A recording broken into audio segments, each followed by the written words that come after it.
দ্বিতীয় স্বাধীনতা বলে কিছু নেই বললেন মির্জা আব্বাস। বিস্তারিত দেখুন অগ্রযাত্রা ডেস্ক রিপোর্টে। বিএনপির স্থায়ী কমিটির সদস্য মির্জা আব্বাস বলেছেন, স্বাধীনতা দিবস প্রমাণ করবে যে দ্বিতীয় স্বাধীনতা বলে বাংলাদেশে কিছু নেই। বুধবার সকালে মহান স্বাধীনতা দিবস উপলক্ষে সাভারের জাতীয় স্মৃতিসৌধে বীর শহীদদের শ্রদ্ধা নিবেদন শেষে সাংবাদিকদের সঙ্গে আলাপকালে তিনি এ কথা বলেন।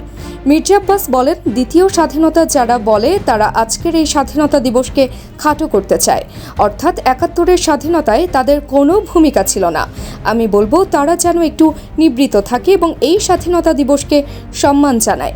এই স্বাধীনতাকে যেন আমরা ধরে রাখতে পারি।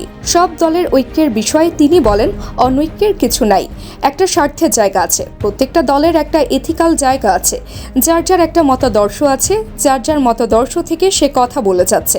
এটা কোনো অনৈক্য আমি বলবো না। তবে অনৈক্য যদি কেউ বলে, এমন সময় যদি আসে জাতীয় বৃহত্তর ঐক্যের প্রয়োজন পড়বে, দেশের স্বাধীনতা সার্বভৌমত্বকে ঐক্যর প্রয়োজন পড়বে, তখন কিন্তু আমরা সবাই এক হয়ে যাব। এখন দলীয় আদর্শের ওপর আমরা হয়তো ভিন্ন কথা বলছি।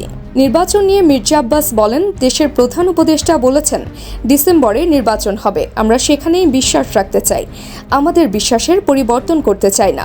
তিনি বলেন, জিয়াউর রহমান স্বাধীনতার ঘোষণা দিয়েছিলেন এবং দেশে থেকে যুদ্ধ করে দেশকে স্বাধীন করেছেন। স্বাধীনতার ৫৪ বছর পরও প্রকৃত স্বাধীনতার স্বাদটা মাঝে আমরা হারিয়ে ফেলেছিলাম। এখন আবার নতুন করে পেয়েছি ৫ তারিখের পরে। ৫ আগস্ট ছাত্র জনতার আন্দোলনের মাধ্যমে স্বৈরাচারকে তাড়িয়ে একটা নতুন আশ্বাস পেয়েছি।